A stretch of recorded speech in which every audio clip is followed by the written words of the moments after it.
அச்சாரம் டிவி நேயர்களுக்கு வணக்கம். நாம் இன்னைக்கு திரை விமர்சனத்தில் கண்ணப்பா திரைப்படத்தின் திரை விமர்சனத்தை பற்றி தான் பார்க்க போகிறோம். இந்த படத்தை முகேஷ்குமார் சிங் இயக்கியிருக்கிறாரு. விஷ்ணு மஞ்சு, மோகன் பாபு, பிரீத்தி முகுந்தன், சரத்குமார், அக்ஷய்குமார், மோகன்லால், பிரபாஸ், காஜல் அகர்வால் மற்றும் பல நட்சத்திரங்கள் நடிச்சிருக்கிறாங்க.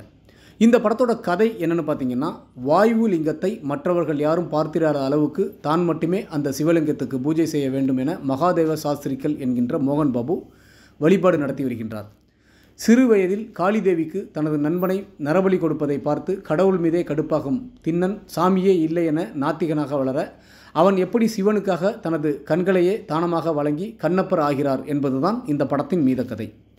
அறிமுக காட்சியிலேயே கழுகு ஒன்று குழந்தையை தூக்கி செல்ல திண்ணனாக ஹீரோ விஷ்ணு மஞ்சுவின் இன்ட்ரோ சிறப்பாகவே உள்ளது. விஷ்ணு மஞ்சு நடிப்பில் கண்ணப்பராகவே வாழ்ந்திருக்கின்றார். சிவனை வழிபடும் நெமிலியாக பிரீத்தி முகுந்தன் கவர்ச்சியிலும் நடிப்பிலும் குறை வைக்காமல் நன்றாக நடித்துள்ளார். சரத்குமார், மோகன்லால், பிரபாஸ், அக்ஷய்குமார், காஜல் அகர்வால், பிரேமானந்தம், சம்பத்ராம் என பெரிய நட்சத்திர பட்டாளங்கள் அனைவரும் அவரவர் கதாபாத்திரம் உணர்ந்து சிறப்பாக நடித்துள்ளனர். கண்ணப்பாவின் கதையை இந்த அளவுக்கு மெனக்கட்டு பெரிய பட்ஜெட்டில் பல முன்னணி நடிகர்களை கேமியோக்களாக நடிக்க வைத்து எடுத்தது மிகவும் பாராட்ட வேண்டும். மணி சர்மா, ஸ்டீவன் தேவசியின் இசை படத்திற்கு பெரிய பலம்.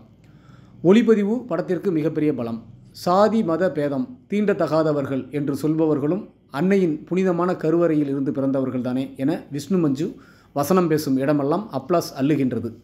படத்தை எதை எதிர்பார்த்து ரசிகர்கள் வந்தார்களோ அது முழுக்க முழுக்க இரண்டாவது பாதியில் பூர்த்தி செய்திருக்கிறார்கள். படத்தின் முதல் பாதியை சுவாரஸ்யமாக சொல்ல இன்னமும் கொஞ்சம் இயக்குனர் எழுத்தில் கவனம் செலுத்தி காட்சிகளை சுவாரஸ்யப்படுத்தியிருந்தால் ஆரம்பத்தில் உள்ள குறைகளும் இல்லாமல் பெரிய பிளாக் பாஸ்டர் படமாக இந்த படம் இருந்திருக்கும். ஆனால் இரண்டாம் பாதியில் படத்திற்கு போட்டுள்ள உழைப்பு கிளைமேக்ஸ் வரை கொஞ்சமும் குறையாமல் விறுவிறுப்பாக சொல்லியிருக்கும் இயக்குனர் முகேஷ்குமார் சிங்குக்கு பாராட்டுக்கள்.